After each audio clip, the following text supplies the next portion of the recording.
Hello, everybody. I'm Rodney, and this is Tell Me More. Today, we're going to discuss phylogeny and the tree of life. And as you can see, I have with me none other than Aaron Ra. If you don't know who he is, Aaron Ra has a Bachelor of Science in Anthropology from the School of Human Evolution and Social Change at Arizona State University. He studied paleontology at UT at Dallas and holds an associate's degree from Dallas College. Aaron has been an outspoken critic of theism, creationism, and students being lied to about pseudoscience and incorrect other sciences.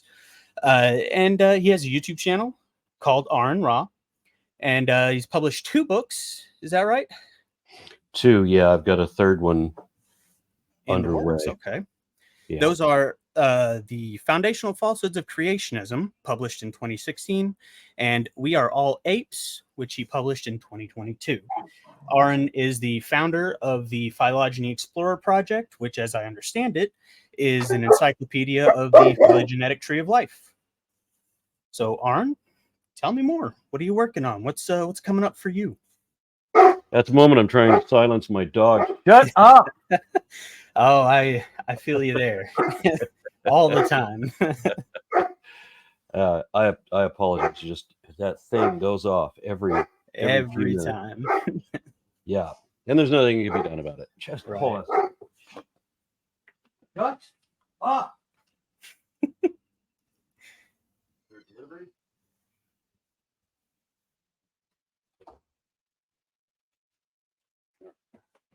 My apologies. Somebody comes up to the door right at the moment that I'm supposed to speak, and then of course it's pandemonium. Not a problem. So you mentioned the degree, but I think you might have. Did you say that my degree, my Bachelor of Science in Anthropology actually came from the Arizona State University's Institute of Human Evolution and Social Change. So it wasn't. Yeah. Okay, gotcha. All right. So anyway, what was the other question? I was wondering what do you got in the works? Anything special coming up for you? Oh, I'm going to be doing a conference called BajaCon. Shut up, dog. We'll be doing a conference in Canada, in Sarnia, Canada, called BajaCon in a couple of weeks. Damn it. Hold on a second. Hello? Never mind, that isn't what I thought it was. My apologies. It looked like a call that I had to answer, but no, it wasn't one. So. My brother tried calling about 30 seconds before you came back. Yeah. And I apologize. Sometimes there are some calls I have to take, and I couldn't tell what that name was. Anyway, so I've been trying to work on videos while doing a bit of travel, because I do that a lot, and it's I don't understand how some of the other activists that I know are able to do video games and movie night and things like that, and just. I don't have that. And like on any given day, they can go play tennis or some such thing, and I just don't have time. Overactivism. Yeah. I just can't manage the time, and of course these things behind me don't help at all. I mean, right. There's a lot involved in those. So, what were we talking about today? Phylogeny and the tree of life. And I wanted to start off by just establishing some words, what they are, because we're probably going to be using them quite a bit. So if you would be so kind as to provide clarity on what those are. I've got 6 words here. And the first one, of course, is phylogeny. What is a phylogeny? Well, in Linnaeus's time, taxonomy was done entirely by morphology. It was just by your physical characteristics. Well, now it's a twin-nested hierarchy, because not only do they identify where things are, by their physical characteristics, they can also trace back genetically. So, when the genetic or the phylogeny is tracing the tree genetically. Okay, and then the second one is speciation. That is when what happens is you have one population becomes two distinct populations, and this can happen through separate. The most common way is that it happens through some kind of like geographic separation or something like that, where pretty soon, in just a few generations, you've got the ones living on this side of the ravine, and the other ones are living on this side of the ravine. And if you ever find a lone interloper between the two, you'd be able to recognize pretty quickly which side it came from, because it has because each population will develop its own traits, and so you can recognize pretty soon, just in just a few generations, which side was produced. But this continues. Like with Darwin's finches, and then the finches similar on the mainland. Yeah, and so according to, you can have a species identified by, I can't remember the term now, but identified by characteristics, but a more rigid version is when they can no longer interbreed. So each population, which was originally the same group, remember, but a few generations ago, but then they got separated. So now each one is increasingly distinct. And the more they stay isolated, the more that distinction is going to develop. So the more isolated they are, and the less likely they will be able to produce fertile offspring. Yeah. So eventually you'll get something where you can come up with an infertile hybrid, or if they continue to diverge, if they don't have any admixture, if they remain isolated, then eventually they won't be able to produce anything viable at all.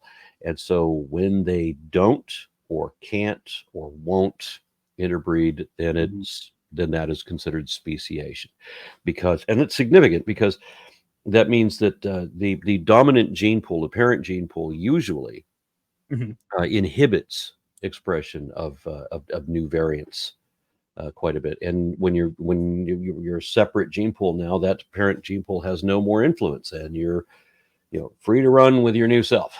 But remember, we're talking about population level here, right? And so there's only populations. The only point of distinction in taxonomy, really, I mean, Linnaeus came up with these ranks, that he had 7 ranks, and they made sense to him. But the more that we look at it, the more we realize that his ranks are meaningless. His ranks are little more than signposts to help you from getting lost. They don't, because everything is, he had family, genus, and species, and the kingdom, phylum, order, family, and right, yeah, all of that. But now we've realized that everything is subdivided, so that there's super families and subfamilies and infra order, and so there's all these increasingly minute distinctions, because the tree of life turned out to be vastly bigger and more detailed than Linnaeus could have imagined. Right, and like when we look back and we see how many species there used to be, and we've figured it's somewhat about 90% of all species to have ever existed have gone extinct. Well, it's true that there are more genera in the fossil record than exist today. So, and we look over and we realize that what is represented in the fossil record, what actually fossilizes, is still a smidgen of what has previously existed. Bit, yes. Yeah, there are whole species represented without even a single complete skeleton. There are several whole species that are represented by like a tooth or a piece of a jaw, something like that. And it's all scattered out. We find bits and pieces. How many animals were in that population? And not just in that one moment, but over generations, because you can't just have a population over one generation. There had to have been whatever these are for generations before and after that one, ideally, right? So, I mean, even in the most rapid cases of evolution, you're still going to have generations of some recognizable variant. So the only division of import in taxonomy is within species and beyond species. So microevolution is variation within species. That's your breeds of dogs or pigeons or cats or whatever, the variations that can interbreed and produce fertile hybrids, or fertile offspring, not hybrids. Hybrids is different. Yeah. Okay. Yeah. So like with a tiger and a lion, they can interbreed, but depending on which one is the male and which one is the female, you're going to get a tigon, you're going to get a liger, and one of them is going to be a dwarf size, one of them is going to be a giant size, and neither one of them is ideal. Okay. So the more distinct they are, the less they're going to be able to interbreed productively. But in taxonomy, You have the everything that is within the species, and then you have speciation. And then once you have speciation, that's just everything beyond that. So from the moment of species on. So it's funny that creationists will tell me, well, that's just microevolution. I believe in microevolution. I don't believe in macroevolution. But then they say that, oh yeah, speciation's been observed.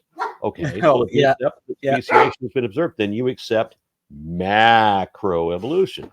Because these Of tiny course. little changes add up over time. So then they want to And create another couple. Well, I don't believe in molecules to man. Okay, well, oh, where have you're I not a heard very that patient kind recently? of guy. So, but we can get there. It'll be a long walk, but we can get you And we're certainly not clueless about it. there. Yeah, exactly. All right. And so definitely speciation is a key point in any phylogeny where the branches Yeah, so distinctly. Linnaeus ranks of you go kingdom, order, phylum, domain, whatever. Mhm. None of these are objectively verifiable. I mean, some of the creationists will often ask me, well, to watch a new order evolve or a new phylum. I'm like, well, that's human classification, and these are according to our own criteria. Mhm. But there's no really objective way to prove that this is a phylum level or this is a family level, because there's no definition for these Okay. terms. There's only a definition for species. Species. That one we know, and we got two different definitions basing on whether we know that they can interbreed or not. So if we're just dealing with fossils or whether we're dealing with a living animal, we've got two different criteria we can work with, which should be about the same.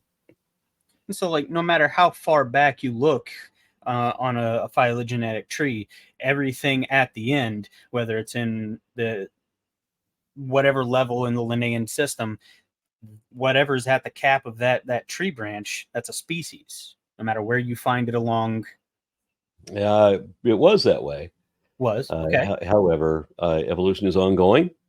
Yeah. And so one of the things that they started doing recently is that Linnaeus came up with a binomial naming system. So you give it the Yeah. genus name and then you Yeah. give it the species name. But now we're starting to do a trinomial because we're recognizing subsets within species. So subspecies will have a trinomial name.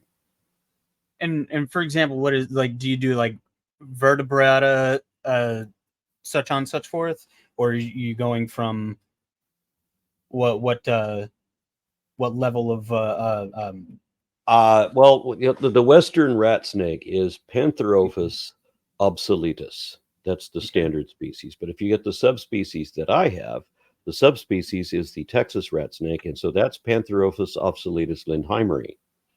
okay, so it's going on the Yes. other end of it. Okay. In another way, you could say that domestic dogs are Canis lupus familiaris. That's one. That's the Okay. trinomial Yeah, name. all right, I'm familiar with that one. Okay. Yeah, or we can go Canis lupus familiaris dachshund. Okay, so you throw the specific breed of it there at the very end. Okay. All Yeah, right. you can do. No, nobody does, but Right. to Okay. illustrate what's going on here. I think that's a good way to draw that Yeah. picture. All right. And then the next word, I suppose, to jump right back on that train, is a clade. Okay, a clade is a collection of. Well, we mentioned these ranks, right? So Right. every one of these ranks could be a clade. It is where you have a an original crown, and then all of the descendants of that crown, without making special exceptions for certain ones. So, for example, mammals is a clade, and if Right. Okay. there's nothing the old way was that you could have a paraphyletic classification where something would stop being, say, like snakes. The tradition was that snakes stopped being lizards when they became snakes. They're no longer lizards. Well, that doesn't make any sense. It's a subset of lizards. In a cladistic system, the snakes are still lizards. Okay. Yeah. Yeah. Yeah. And likewise, we are still weird monkey fish. Good Corday. I remember you saying something before. I think it was in your series with inmate number. 064527. There you go. It's weird for me though, because I'm a former disciple of Kent Hovind, and it's because of a lot of the things that I heard from him and learned from him that I really started to look a lot closer at what I thought and believed, and that's what drove me out. Uh, Thought you might find that a little bit interesting. I do. I'm intrigued. I want details. Oh man, I ooh, I sense a story in there, and I want to hear it. there is. I went from high school, young adult, uh, being atheistic because I thought it was cool, right? I had no thought or thought process about any kind of religiosity. Fast forward about 5 years, a lot of crappy things happened to me in a short, fast 5 years, and now I find myself at the foot of a cross, so to speak, and I'm like reaching out for anything I can grab a hold of, and that happened to be Christianity. And I was accepted, a lot of this and that, and I ended up going to a let's call it a backwoods college, if you want to even call it a college. It was a compound out in the middle of the woods that was a ministry of a church, and it was an educational facility of sorts where I would learn in a college-like setting all this stuff about the Bible, Christianity, and it was Independent Fundamental Baptist. I'm sure you're familiar with that term. Yeah. And Are these the new Independent Fundamental Baptists, or just the Independent Fundamental Baptists? I'm pretty sure the distinction of new Independent Fundamental Baptist uh, was not yet a concept with them.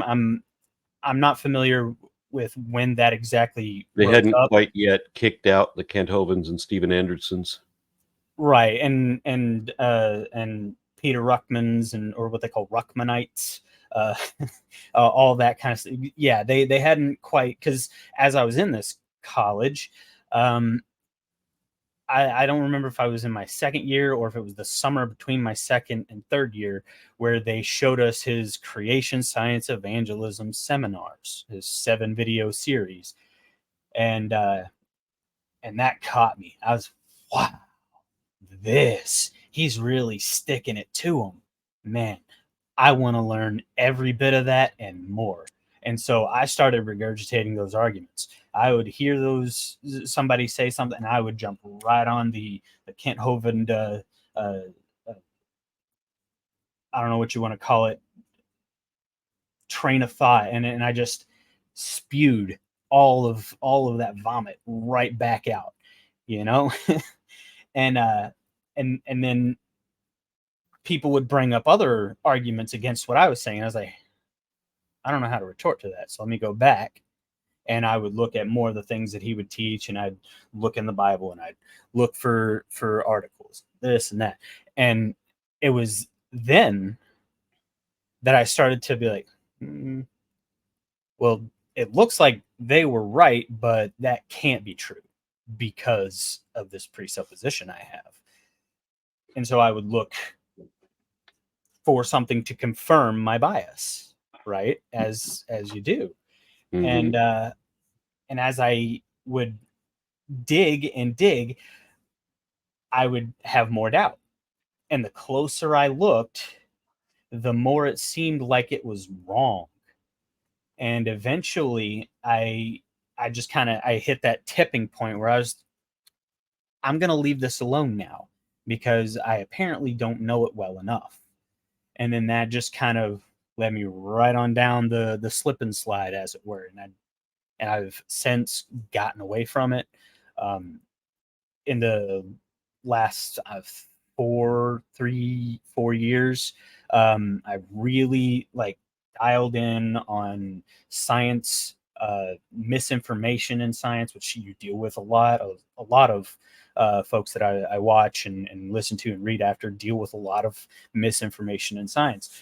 And that's why I started this YouTube channel, and that's why I want to help push back against. See, I'm not a scientist. I'm not scientifically educated in all these different ways, and I would like to be, and that's why I want you and others to tell me more. That's why I want experts to tell me more, educate me, educate those like me, maybe those who were at that point where I was several years ago, and they're trying to figure out what's going on.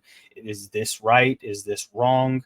How do I figure this out? And then they stumble across one of these videos and they'll hear the truth of it, and they'll think that makes sense to me, and that fits everything else, and it just kind of flows. So that's where I want to help others get to. That's why I'm doing this, and frankly, I feel good about it.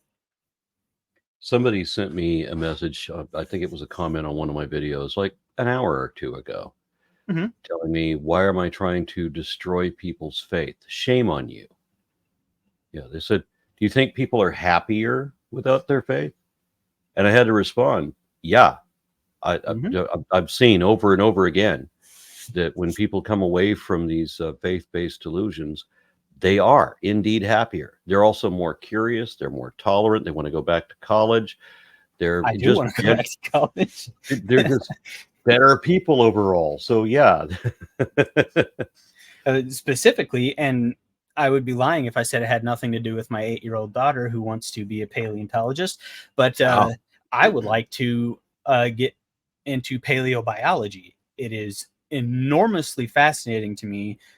Marine reptiles from the Eocene, the Miocene, Paleocene, and all from way back, especially. And I know basilosaurs aren't marine reptiles, but the morphology and similarities between basilosaurs and mosasaurs, where these species separated by millions of years and what have you, developed such similar characteristics that even a basilosaur was confused for a mosasaur when first discovered, until somebody else was looking at it and figured this is an early whale and not a mosasaur. And that, for me, just the fact that they were able to develop and evolve such similar characteristics as to be mistaken for one another, just confirms more for me this whole process of evolution, and that they're in similar environments, and these things lead to similar characteristics, which, if I stick to my notes, we would talk about shared and derived characteristics a little bit later. If your daughter still has this fascination when she's 13, 14, then yeah, I would suggest that you start looking at going on digs, because it's sometimes possible to do that. I'm a member of a Dallas Paleontological Society, and they do like field trip kind of things. They do lectures with the paleontologists and so forth, and you can go get out in the field and start looking around for stuff in places that are known to produce. There's a riverbed not far from us where there's thousands of ammonites just everywhere. So it's basically a Cretaceous beach. We had gotten her birthday was just a couple weeks ago. We had gotten her some of those like National Geographic paleo dig block things. Had a small, like, there's a mosasaur tooth in it, and trilobite, ammonite, coprolite. She thought that was a little, but it had like 15 different little fossils in it, and she'd sit there. She was whacking away at it with the little chisel and hammer they give her, and we'd come across one. She's like, "We found one. We have to dig around it. We got to dig around it. We got to get it out of there." And then I'd wash the plaster off of it, and we'd look at it like, "Oh, this has got to be this," And so that was a lot of fun, real fun time. Last year, good moments. Last year, my wife joined me on a paleontological expedition into the Badlands of Wyoming. And it was awkward because they're doing this expedition and they gave me the dates for it, and I'm excited because I've been wanting. I went to one in South Africa that was a hell of an experience, and so now I'm going to be doing it in Wyoming, and I was all excited about it, and then I realized that the date for the expedition was my anniversary, and my wife Surprise. gave me that as an anniversary present. She says, "Well, fine. We were going to go to some fancy romantic place, but no, we'll go into the deep bush of the desert and shit in a bucket Oh man. while we sleep in a tent that's 70 minutes away from pavement." Oh yeah.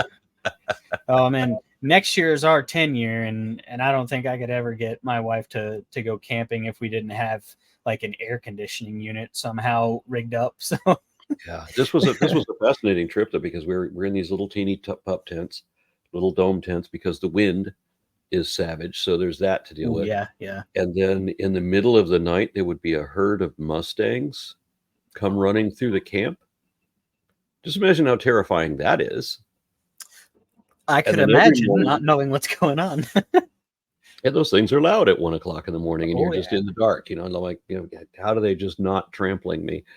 And then every morning there would be pronghorn, what they call antelope, but they're not Yeah. antelope. They're actually more closely related to giraffes. But there would Really? be these beautiful pronghorn that would be coming through our camp, and it was all quite lovely. And then when you get into the Badlands themselves, these weird formations, it just looks like it looks otherworldly. It looks like a good place to see to film the old 60s Star Trek. Okay. I can yeah. Okay. Yeah. Well, all right. Well, let's let's hop right back on that train again. And I guess this one's kind of pointless. We've honestly beat this one to death, but the next word would have been evolution. What is evolution? What is evolution? Evolution is descent with inherent modification. That is allelic variance in reproductive populations over many generations. And both of those definitions can be integrated into one. Mhm. So when people talk about evolution, very often they think about it in terms of an individual. And while a given trait will arise through a mutation in an individual, it doesn't become evolution until it begins to affect the population. So an individual that has a particular trait, and that trait gets passed on to their descendants, interbreeding with others. Now the trait has survived, and it's in the next generation, or the next generation, the next generation. There's more and more that have this, and there's an advantage in having this. So preferentially, if you're going to include natural selection, which doesn't always apply, but if you include natural selection, then there's a reason why this this has a market advantage or whatever, and so the population begins to show this. And so you have one of the things that I like to see is like there's a range for different species, and you can show it on a map, and so it'll be like the eastern copperhead snake goes up to this part of Texas, and this is their coloration for that's their population. And then you have the broad-banded copperhead snake is on this side, and then there's an orange area in the middle, which is the hybrid zone. So that's one way of actually looking at evolution without looking at any single mammal. So this is the range where these are. This is the range where these are, and this is where they overlap, and you can see what happened. So this is population level change. Easy peasy. Yep. And I'm actually going to write the that whole time video. the Khan Academy Evolution 101 video, or well, I guess it's not just a video. There's several videos in the whole class, and I started it about a month ago, and I'm most of the way through it, and the whole time you're explaining that, and I'm like bits and pieces of it coming back to me, and remembering, population genetics, and all, blah, blah, blah, and populations evolve, individuals don't evolve, and that's where like a lot of people like miss the mark. And I'm guessing also folks like Kent Hovind, where they want this one thing to produce a completely different thing, and that's not how it works. It's one thing has a slight change somewhere in it, and then another thing has a slight change, and then all these changes overlap, and over time create one completely different line, and then this other line is going this way, and you have that speciation event where now they are two distinct populations completely separate of each other, while possibly still But even they're having still in the the same. ancestral species. They're still in the same ancestral clade. They never stopped Right. being, or didn't turn into something fundamentally different. They're just two different subsets of that class, whatever that original classification was. Now there's two different subsets of it, and so they get increasingly distinct that way. Right. And even vertebrates and invertebrates, you can trace those back to where they meet at some point in the past. I did a recent video series on the evolution of spiders. That yeah, and that one that was fun to do, doing it in like four episodes, because we're showing when you obviously arthropods are a hugely diverse group. They're really ancient group, but then where spiders come from is just is an interesting collection of stories from different categories. So I had to explore every one of these major clades and all of the periphery of these major clades in order for people to understand what a spider is. And that's so fun too, because like I like spiders as well, and I try not to have to kill them around the house because I understand their importance and their value. But and there's very few of them that will actually hurt you. Right. Yeah. And I'd read that quite some time ago. There's like only 4, 5, 6 species in the world that could be deadly to humans, and to a full-grown, healthy adult it's like 3 that could really. Now, a brown recluse can do you some damage. Oh, I'm familiar with those down here. Yeah. Brown recluse can do. They won't kill you, but they can disfigure you a bit. So I can understand, especially if you have a bad reaction to their venom. Yes, but I mean, yes, and that's like the worst. The worst you're going to experience on this entire continent. Yeah, that, and then maybe a black widow, but that's a really Black widow, as you slow-acting said, venom. healthy, grown up. Yeah, Black widow isn't going to be able to do much to you. Even then, my younger sister, one of my younger sisters, was bit by a black widow when she was 7 or 8, and we got her to the doctor lickety split. And I think the worst she had this big old lump. It was on her leg. It was a big old lump. It was swollen and red, and they treated it and all this, and she was able to come home in like 2 days. And we had to keep an eye on her and stuff, but she was just fine. Yep. So continue. And okay, natural selection. What is natural selection? What is natural selection? Yeah. Well, that is what we just described. When there is most mutations, the vast majority of mutations, creationists will say that all mutations are detrimental. That's not true. The vast majority of them are neutral. Now, beyond, they don't have any effect at all. And this is where a lot of evolution comes from, actually, is these that are not affected by natural selection. They could be genetic drift. So you have your isolated population. Remember, each population develops their own mutations, so they're going to be increasingly distinct, so increasingly different. But are they different colors, different sizes, different proportions, whatever the little minor distinction is? It doesn't necessarily have to be that the one has an advantage over the other in anything. They could just be different varieties.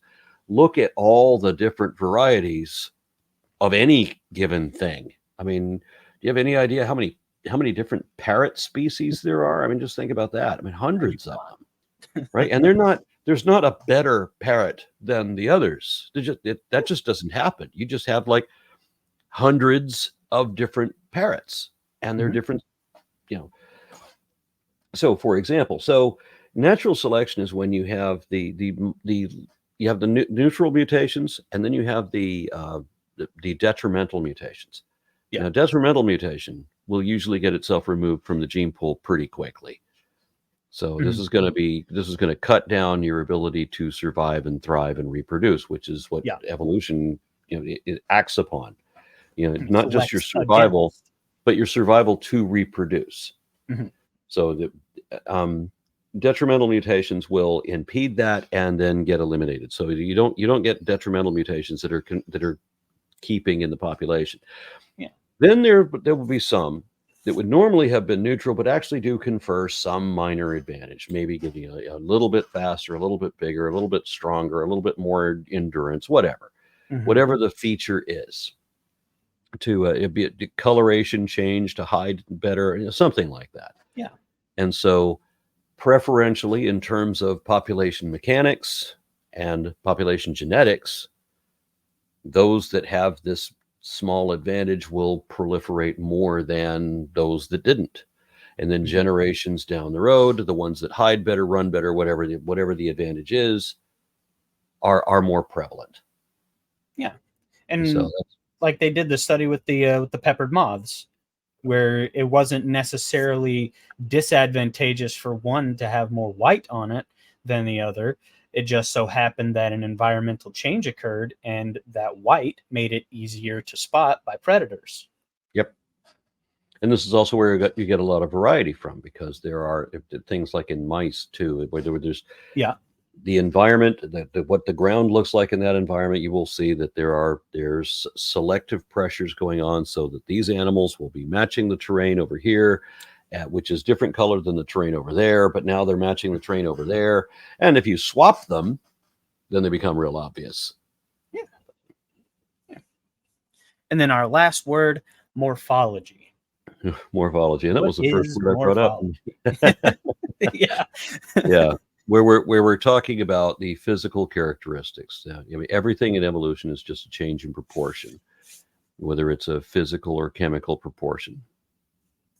And it's really that simple. There's never anything turning into, it's not like Cantropy. Pokemon is a lie. and that right there, my daughter, she's really into Pokemon. Pokemon's probably the one thing in my generation that has been like the biggest thing since I was a kid. And I was so into it. I'm still so into it. I love playing it and collecting the cards and everything. And but I think that like a lot of people, especially from my generation Y or the millennials, one of the biggest things in their mind about evolution is that, like with Digimon and Pokemon, where something immediately turns into something maybe similar but completely different. It may look the same, or the names might be similar, but it goes from being this one cute little thing to now it's a lot less cute and maybe more cool looking. Yeah, which I wish that we didn't have Pokemon out there just continuing to reinforce people's misunderstandings of evolution, that they think it's an individual animal that decides to, like one fish decides to grow legs. Right, yeah. Like it just decided one day, you know what? I don't want to be here anymore. I want to be up there. And then But these people, they come up with these ridiculous parodies because they want to make believe. Yeah. They don't want to know how things are, because they're not interested in that. They want to be better than everything else. They don't want to be one with everything. They want to be over everything. Yeah. No, I get that entirely. Yeah. So those 6 words, if you have any more you wanted to add, I guess vocabulary words, you could do so. But if not, well, there's a lot of there's a whole lexicon for yeah. I mean, We'll just jump right on to it. For example, when we have a trait that has appeared that maybe is diagnostic of a particular clade. So we have this trait that's appeared, and then now subsequent new clades may develop from that, but they're inheriting that feature. Yeah. So that's so when that one trait appears in a crown, and then it was also carried on through subsequent descendants. And I had originally had like 12 or 13 words on the list, and I was like, oh, that's going to be way too much. He might just get tired of just telling me what all these different words mean. I'll give you one that I like that I hear all the time. Creationists complain that's not evolution or natural selection. That's just adaptation. And then I have to show them on Evolution 101, Berkeley University's introductory primer to what evolution is. Look at the definition of adaptation. Adaptation is evolution under the influence of natural selection. That's what adaptation is. So when you tell me it's not evolution, it's adaptation, yeah, that it ain't natural selection. No, it's both. It's yeah. Two things can be true at the same time, and what's more, 5 or 6 things can be true at one time of one thing. It doesn't have to be black and white every single time. Yeah. Well, they're just trying to get out, trying to find some way to avoid admitting that evolution is a thing. Yeah, and I don't understand myself why that. Well, okay, I do understand in a certain light why that is such a big deal, because if you admit it, then you are, by its nature, admitting that you were wrong, and some people just can't do that. Indeed. So, all right, the tree of life itself is a phylogeny, correct? I just realized the entire something. Thing itself. Yes. Are you recording? I am. Yes. Okay, because it's not showing that on my end. Oh. Yeah, I've got it right here. Okay, good. An option to end recording as well. Okay, good. Oh man, you made my heart skip a beat for a second there. I was like, no way. I had a brilliant interview with this Ivy League scholar, and it went on for an hour, and he gave me everything I wanted in that interview, and it was perfect, and it was timed well, and it was fucking beautiful. And then I realized that when I went to go stop recording, for whatever reason, it said start recording. Yeah. I'm like, did I forget to record? Ow. Oh, damn it. Oh man. Oh, that's got to be the worst. Yeah. And I suppose I can share this stuff I have here. There we go. Maybe. And yeah. So like looking at this right here, this would be kind of like a very consolidated look at what the tree of life is. And then you can, zoom into one part being eukaryotes and Epistacantha, and then vertebrata, and even where most of our, because we are placental mammals, where our interests would lie would be in placental mammals. Like with a lot of creationists, they really only zoom in on human evolution, and that's their one obsession is with this one very obviously small section of this tree of life, and where we kind of miss the whole what evolution is in that construct is that it's a lot bigger than just humans. Yeah, it's part of that thing about wanting to be above everything, wanting to be extra special. So I was talking with this one creationist who was looking at these cladograms, and he shows me that he will accept evolution for all these things except Homo sapiens sapiens, just us. We alone, not even throw out the other Homo species, just us alone. We're the special creation. We're the yeah. And I think it's really annoying. I don't understand how people can make believe the whole the creation thing, the Adam and Eve thing. We have every kind of evidence against all of that. There's no possibility for it. It's clearly a fable. It's obviously metaphorical. It doesn't even hold together well as a story. but people are determined to believe it because it makes them extra special, and it means that they won't really die.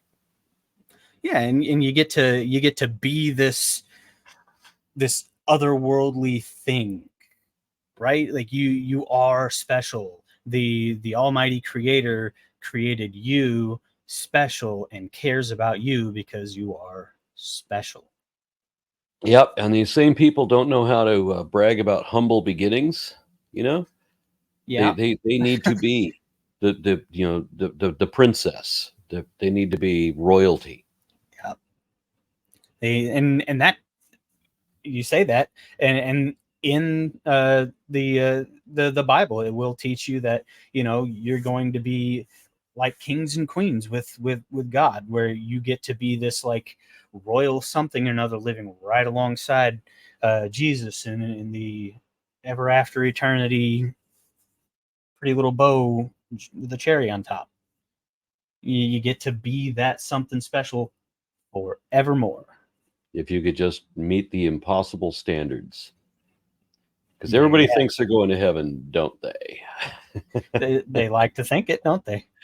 Yeah, well, there's somebody else out there that says, nope, that person's going to hell. Exactly. And that was another thing that You can also be the kind of, best Christian you want to be, and somebody's convinced you're going to hell.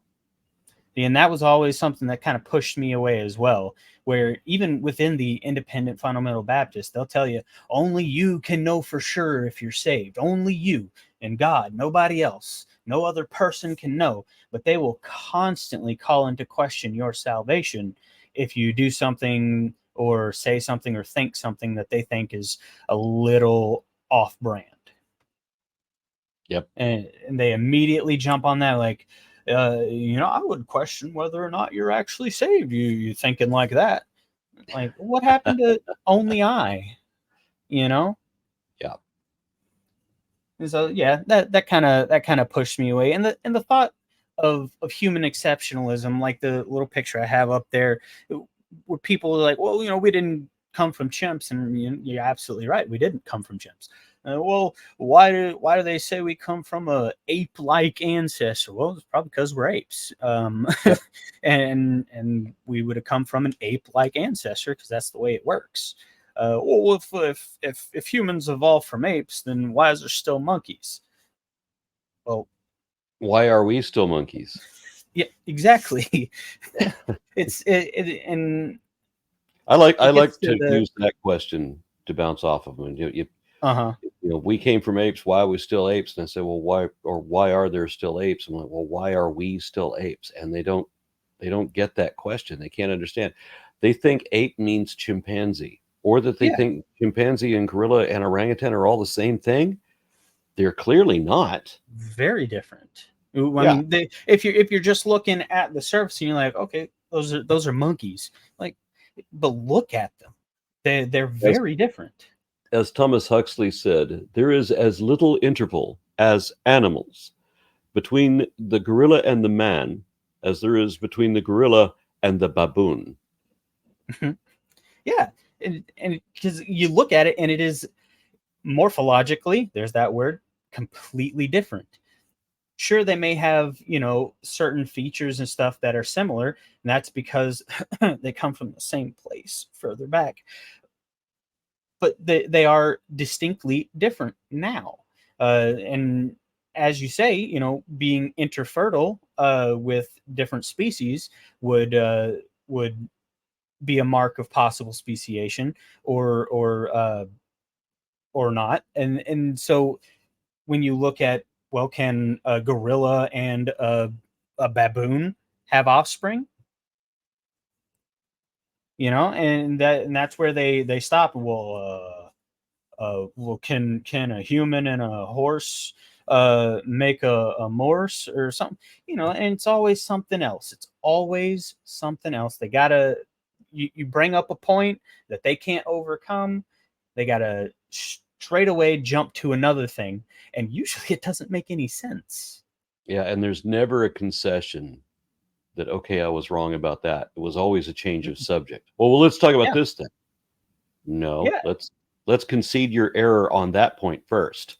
Then we'll move on.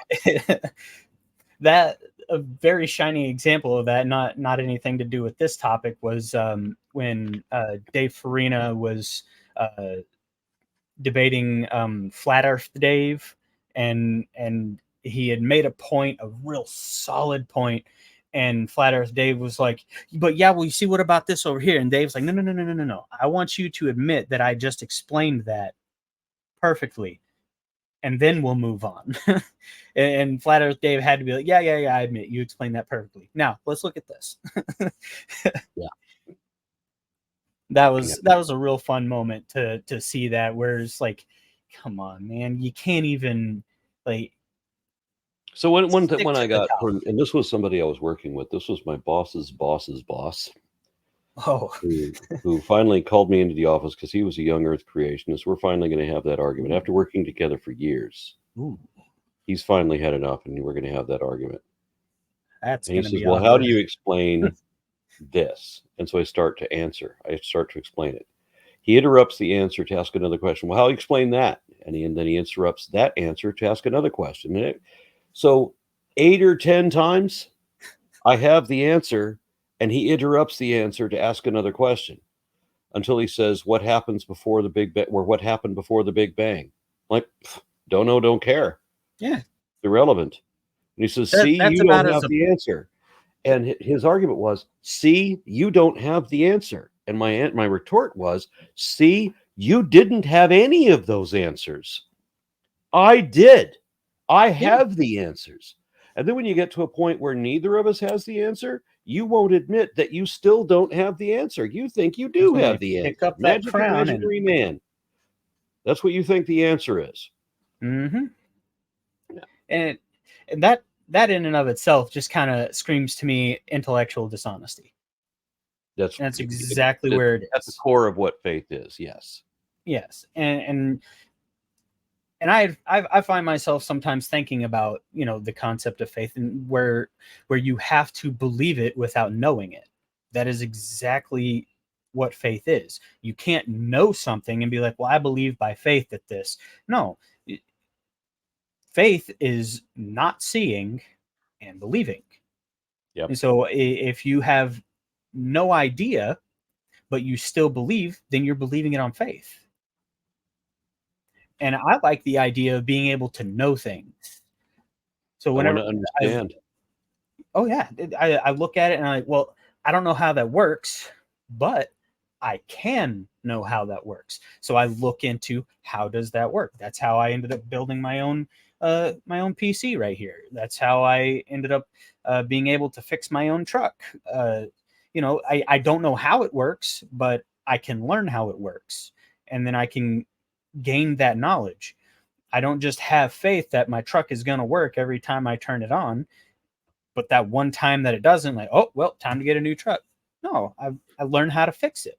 I learned how to diagnose it, and I feel like intellectually, some people just they have no desire to get beyond that veneer of faith, and just rather would be uh, perfectly content with sitting They right want to there in that pretend to zone of know. ignorance. They want to pretend to know what they don't know. Exactly. And I hear you say it all the time. Uh, you pretend to know what can't even be known, or something to that effect. They pretend to know things no one even can know. Exactly. And that bothers me, and I feel like it should bother anybody, where if somebody's asserting something uh, without evidence and saying that this is true, believe it, then anybody with any ounce of intellectual honesty would want to say, but how do you know? Can you show me? Where is that? You show me how that works, or how you know that works. And it bothers me that they can't. or won't, I should say. They won't, mostly because they refuse to learn it themselves. Yep. Intellectual dishonesty. Um,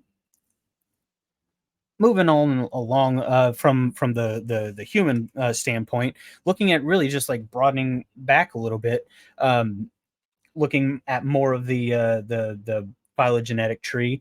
There was a section on homologies and analogies, or homologous characteristics or structures, and analogous characteristics or structures. And one of the things that I have in here, the bat wing and the bird wing. I found this real interesting as I was looking through, as you mentioned earlier, the Berkeley's Evolution 101. Homology, another word for your lexicon there. Yeah, yeah. Homologies and analogies. Yep.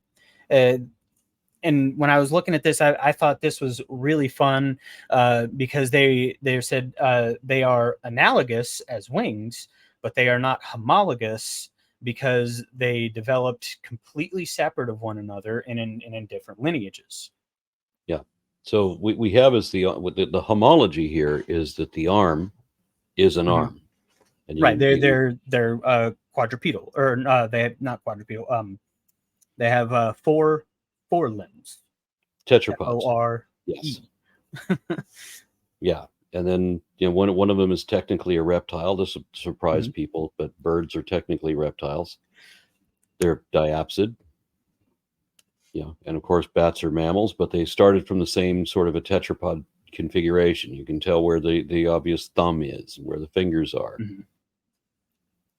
Yeah, where the bat wing is stretched thin membrane from the entire arm and the hand, where and then you look at the bird wing where it's feathers coming off of the arm and the hand has been fused together, where the fingers have all been fused together.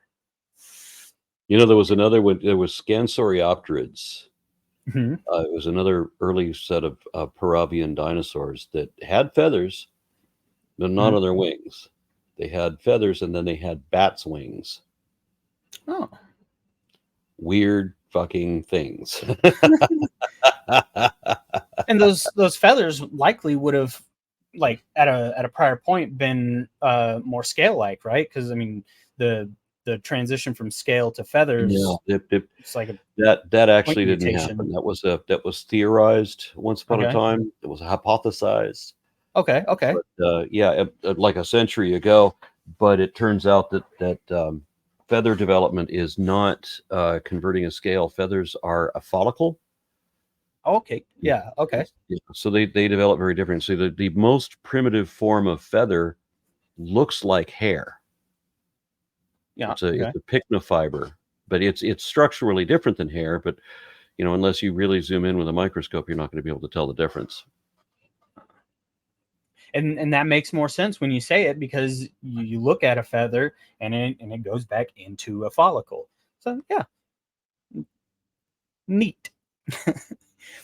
And I was gonna say, I was going to ask you the question, because you see like this right here with different clades and clades within clades, like with the crocodilomorphs. But if we look at all these things and then we see birds, and well, birds aren't reptiles, are they? Well, don't they kind of? When you get a hold of Paravian dinosaurs, now where's the line?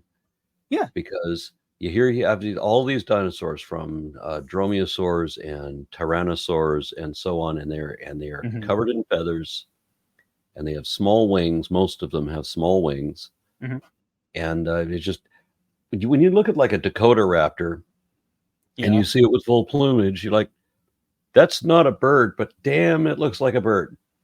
Where's the line between that and bird? And then you get into something like Microraptor, and a lot of creationists will just say that is a bird. Well, how is it a bird? It's got a long tail with all these vertebrae on it. It's got a maw with teeth. There's no beak there, but they don't care. It's got feathers. Feathers equal bird. Right. And then, as you've said, you have the whole series on it. A lot of people have said, and I feel like it's becoming more common knowledge now, that birds are dinosaurs, and well, birds are also reptiles, and I like that point because it makes a lot more sense when you look at it. When birds coming from dinosaurs, when did they stop being reptiles? Well, I don't think they did. Yeah, so the old classification, remember when I said that things used to be paraphyletic? So you have to, Right. there used to be this notion of reptilia, so that reptiles were identified as having, cold blood and scales and claws, except that there's a lot of traditionally accepted to be reptiles that don't meet all or any of those criteria. Yeah. That don't have claws. Snakes don't have claws. Yeah. Right. And then there's there are some that are clearly warm-blooded. So, I mean, and this was known in the 19th century. Yeah. So Sir Richard Owens wanted to argue that dinosaurs were cold-blooded, sluggish brutes. He didn't. He had this. He had this notion about cold-blooded animals being careless, hateful, violent things, and only warm-blooded animals would take care of their young. So mammals and birds, they would take care of the young. So he adamantly, on moral grounds, are trying to argue that birds and dinosaurs cannot be related. And he started turning away evidence that dinosaurs were warm-blooded. He just wouldn't accept it. The type of vascularity that was being seen in the some of the indications of the way that the blood flow in these animals works in their bones, and he started saying, yeah, these are consistent with warm-blooded, but he wasn't going to admit that. So he starts writing articles against it. Yeah.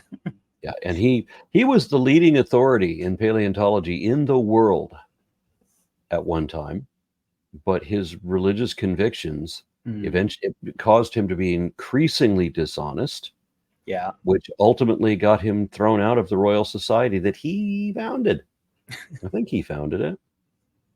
He was one of the central people in the Royal Society when it came into being, and then he got drummed out of it on charges of plagiarism and a number of other things. Man, and you'd said before, I think I had the thing on here, where snakes didn't fit with the I forget what you said now, but snakes also seem to not fit with the four limbs evolved at a certain point. And snakes are tetrapods. But indeed, so like snakes and whales both, the definition of a tetrapod is that it's skeletally adapted for four limbs on land. Right? Okay, so whales are still tetrapods because they were skeletally adapted for four legs on land, and we have indications that they came from that condition. So so what's being done is they're being classified by their phylogeny, not their current characteristics. So, and it works this way with people too. I mean, do we have 2 arms, 2 legs, 10 fingers, and all that? But not everybody has all that. Some people are born missing something. Yeah.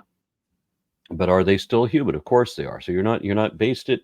You have to base it on their ancestry, not on their current characteristics. And I guess all that kind of leads into the question, like I was asking hypothetically earlier. All of this, everything we've gone over so far, how do we know what we know? How have we gotten to this point where, like you yourself, founding the Phylogeny Explorer project and taking on this massive, I feel like it's massive task of trying to put everything together? How have we gotten to this point? How do we know that way back these lampreys, so to speak, split off from something else, and we have these placoderms and the cartilaginous fish, and you get all the way up to snakes and iguanas? Well, you know how Kent Hovind he'll show up 2 things.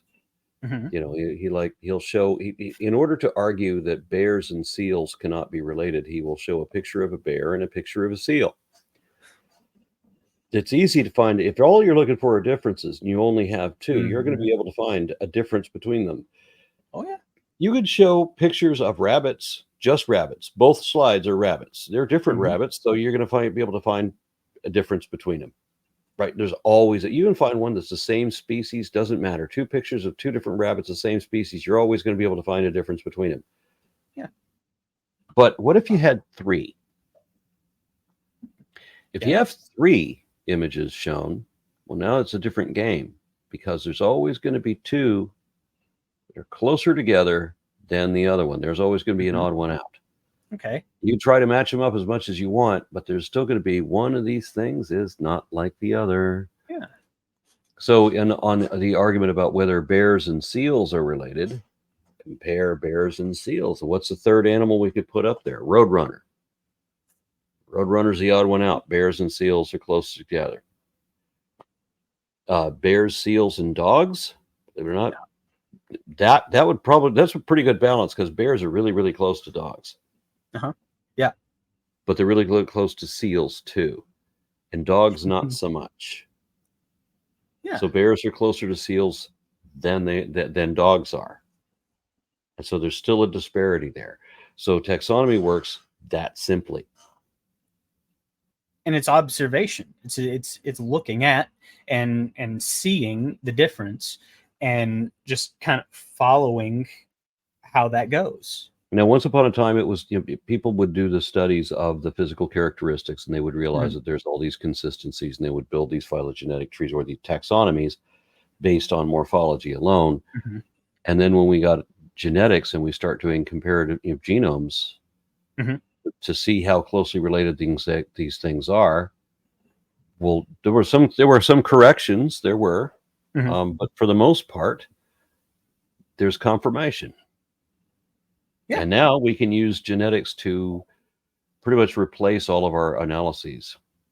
You do a morphological analysis of this, and then you run the genomic comparison, and it'll tell you if you got it right or wrong.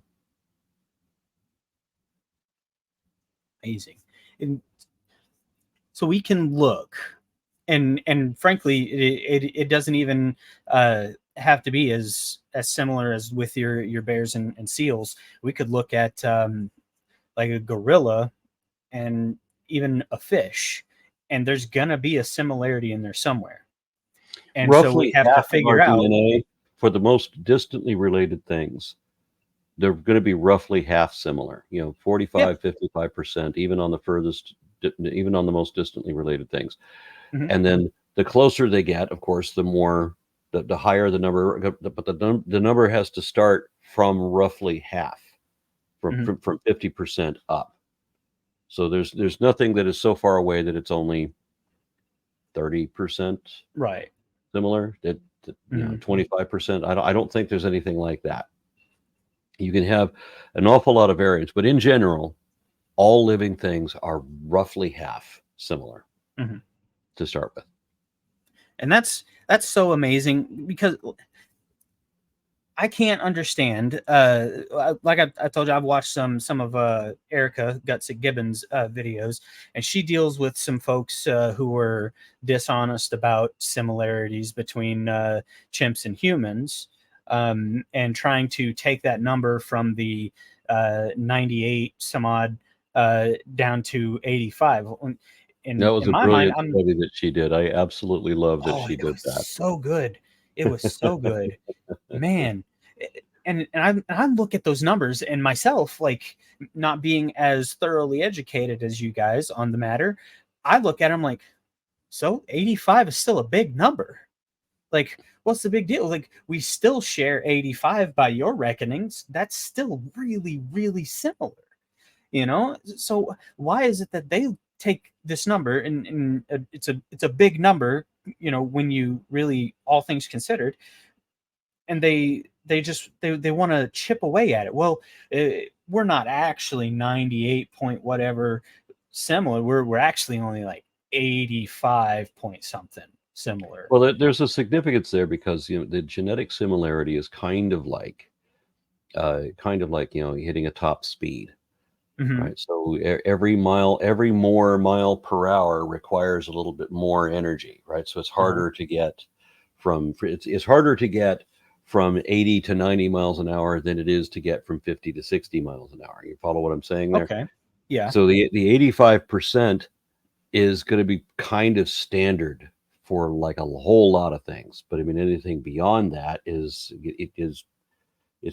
pushing a boundary that you have to be closer to get anything beyond that. And so 98% to 99, depending on what type of measurement it is, that's pretty astounding. Right. Yeah. Whereas 85% is not really meaningful. So that's what the guy was going for. He was trying to undermine. Have you noticed that the creationist argument is always that the people who know things don't know things? So that the believer can pretend to know things they don't? Yeah. These guys who spent, significant portions of their lives studying these things that can factually, physically, demonstrably be interacted with and known with your own eyes, they don't know what they're talking about. Yeah. Yeah. All the world's best educated expert specialists anywhere ever. And I know better than them because I got common sense. Yeah, I got a high school diploma and a 2-year no degree idea what I'm talking about. I don't know what any of the words mean. This word sounds like this, so it probably means, and then they'll just throw it out there. Yep. Oh man, that's the wonderful thing about religion. You just get to make up shit and act like it's true. Just state it like it's a fact. I'm creating a little fantasy world story and stuff, and like I even like decided to put in there a creating entity. And I'm like, man, this is cool. I can make it do whatever I want. I want to, if I want it to die, it can die. It's just being able to make up the whole thing. It's fun because you can change it and it can be whatever you want it to be. So if you get to make it up, then if you want your God to automatically trump any argument against it, because it is almighty, all-knowing, all-powerful, all-present, all these things, well, you've already like put in your fail-safes against any argument that can say, well, that's wrong. You're already putting up the defenses because you're like, man, somebody's gonna see this and call bullshit. So all I gotta say is, well, my God doesn't have to obey the rules of its creation. Therefore, my God is bigger and better and badder. And yeah, we don't have to back up our shit. You do. Exactly. Like the backup of our shit can be seen physically. You can look at it like a book.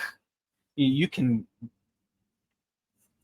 study it. You can go to university and learn it.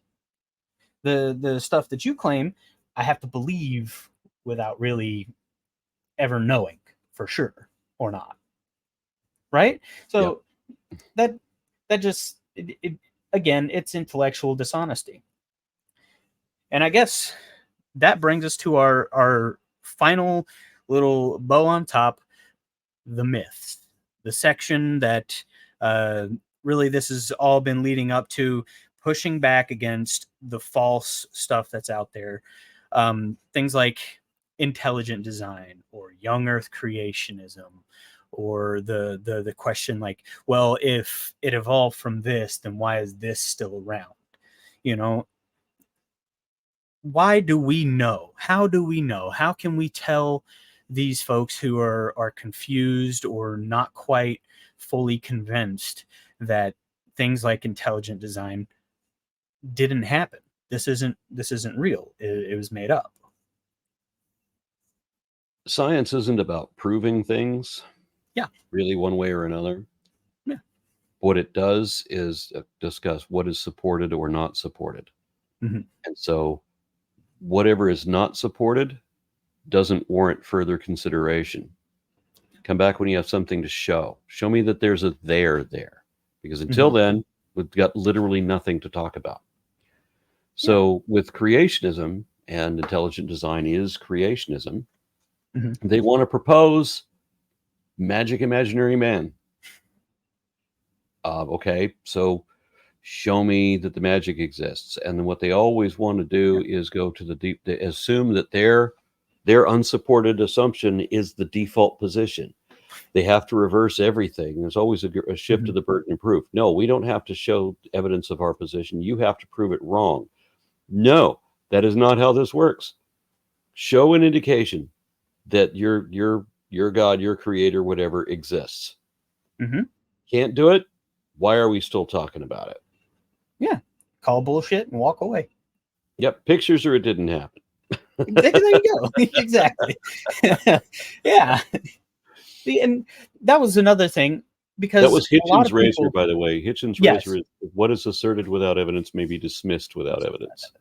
yeah, and I like it because I will sometimes find myself in a discussion in like the comments of a picture or a video or something that was scientifically inaccurate, and I'm like, well, it's actually that's not the case. This is the case, and there's always going to be one or two or three people who want to be like, well, we got ourselves a know-it-all here, and so you feel obliged to defend your position, and then you show all of this, and they're like, well, no. Well, okay, then you show me how that's incorrect. I just showed you, 2, 3 papers that I found off of Google Scholar that fast, just by looking up a fairly innocuous term that doesn't present any bias or any cherry picking whatsoever, just this term. And then I find 1 or 2 articles right off the top that say this. Tell me how that's wrong. Tell me how you know better than this conglomerate of 20 or so people working on these different papers. Tell me how you, this guy on the internet, know better than these people. And it's always, oh, well, you're going to cherry pick whatever you want to. Like, well, I didn't. I didn't. I'm showing you here this entire, like, I gave you the link to the entire paper. I didn't pull anything out of it and say, well, they said this. I'm saying, go and read this thing for yourself and find out. But you're just cherry picking articles. And it's always taking a step back and taking a step back. Like, oh, well, okay, well, but you have to do this. And then you do that. Well, okay, but you also have to do this. And it's jumping through hoops. And at some point you just gotta, you gotta have that self-respect to be like, I'm done here. We're not getting anywhere with this. Let me walk away. Yep. And they have their entire meaning and identity wrapped and up. It's wrapped up. Yes. It's wrapped up in that thought, that belief, and they can't let it go. And like with myself before, I was there. I was wrapped up in it, man. I was all the way down. Like, I wasn't just stuck at the ankles, like digging your feet in at the sand. No, I was buried up to the neck, in all of this. And I was ready to go out, put the boxing gloves on and start fighting these scientists. They don't know what they're talking about. God did it. And then I started looking a lot closer, and man, it seems so confusing because, the Bible will say God is not the author of confusion, but it seems awfully confusing to me that he would put things in the ground or cause all these things to happen. And it looks, to anybody with a trained eye, it looks like it's millions and billions of years old. That's pretty confusing. Don't you think? If it's not that way, then why did he make it look that way? It's pretty confusing. And God did it. You can't say God didn't do it, because you're talking about the catastrophic plate tectonics or what have you with Noah's flood, and then you have the heat problem. Well, miracle that away, and all they just, it's exhausting. It's exhausting. and I applaud you for putting up with it for so many years like you have. Thank you very much. I'm glad that I got to get the Phylogeny Explorer project started. Unfortunately, it's been mired in we had to create a new database again, like the 5th one. Ooh. And this has been mired. A couple of engineers have one of them disappeared. One of them had to do with the he was Ukrainian. Mm-hmm. Oh, okay. So yeah, so there was that whole thing. Yeah. That got in the way of the project, and what we're looking at now is that I don't see how we're going to resolve this the way that it should be without Mm-hmm. money. Yeah. I'm trying to do it's always been an all volunteer Yeah. thing, Mm-hmm. but that's a problem because even with volunteers, it still costs. Yeah. And with the volunteers, it means that this level of work for the database that's required now, because every one that we built, the reason we've had to keep rebuilding them is because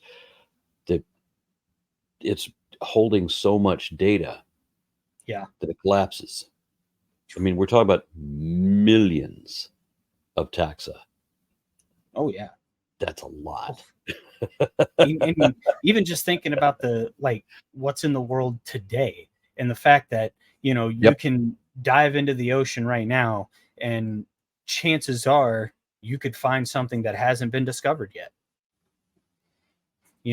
And that blows my mind too. Like, we've been around studying for so long, and we're still finding, even on the small scales, things that we didn't know existed. But all right, I guess I'll ask you one last question. I guess a compound question. It's got a question and a question tag to it, and then we can wrap up, and I'll let you get back to your snakes. What is the most sophisticated argument you have ever heard against phylogeny or evolution, and what was your response? I'm trying to think if there was ever one that was sophisticated, because it's always the same. It's always, you can't explain X. Right. And so you can't really call it a sophisticated argument if it's something that I legitimately can't explain. That doesn't mean that Yeah. it's sophisticated. It just means that I'm not. So you can't explain this irrelevant thing that I misunderstood about having, protein. Well, because there's a concept that speciation required new proteins, that you couldn't have a new species without it having all new proteins. New genetic or new. Oh.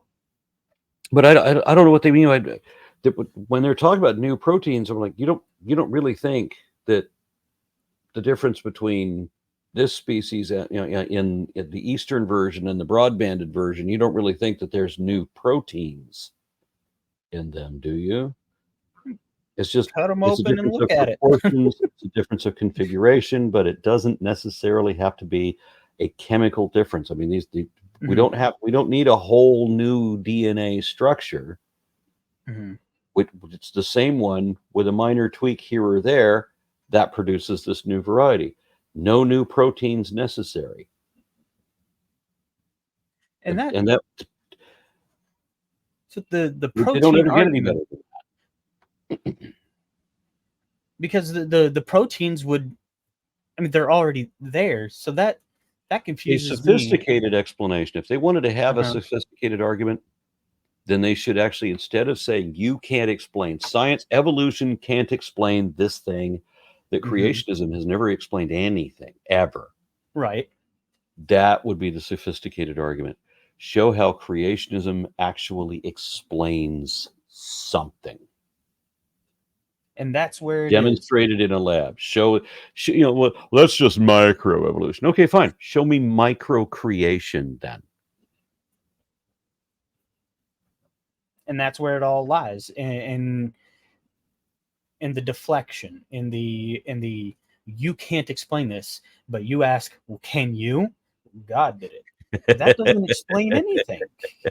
That's right, but that's what they That think doesn't the answer explain always is. anything. God did it, and if you want any more details, the answer is that's how God did it. Didn't Oh, answer anything either way. and I'm walking away with more questions now. Not the least of which is, but how? Well, Aaron, again, thank you so much for coming and chatting with me. And it's been great. I enjoyed it. I hope you did too. Thank you very, very much.